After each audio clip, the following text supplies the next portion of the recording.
Cystic fibrosis, muscular dystrophy, spina bifida, asthma, and a host of serious illnesses affect American children. Many good medical researchers dedicate their lives to finding cures to help those children, but there is a problem: funding. Now, you would think that in the USA, funding medical research for children would be a given, but not when politicians get to decide who gets the money. Children can't vote, and that is probably why AIDS research gets 10 times more money than research for serious childhood illnesses. And what really makes that wrong is that AIDS is completely preventable.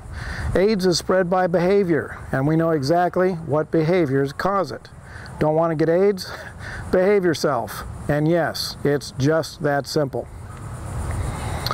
The children don't have that option. Now, I was interviewed a while back on Israel's #1 talk show, and I told the audience that I grew up in the West, where men were expected to follow a code of honor.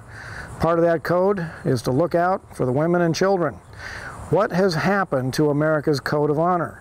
That we would let our children suffer in order to pander to a tiny group of loudmouth people who simply can't or won't behave themselves. Really? Is that what the United States of America should be known for? Letting our children suffer because romancing the rectum has become more important than protecting the children? What does that say about our national conscience?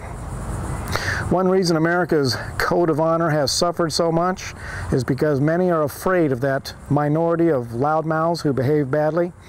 They are an obnoxious bunch who do their best to intimidate and silence anyone who dares to declare that America is on the wrong road and that we as a nation need to get back on the highway of good moral standards.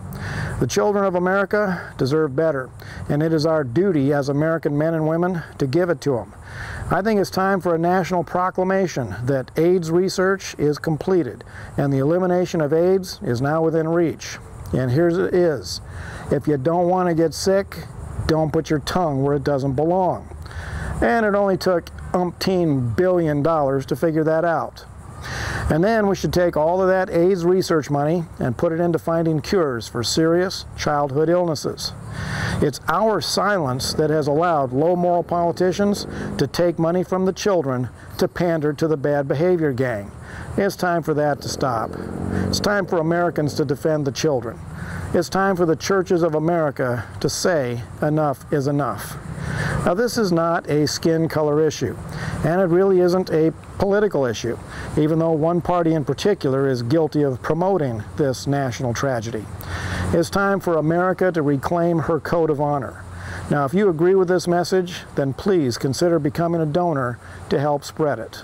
This is Wild Bill for America. Thank you for watching, and America bless God again.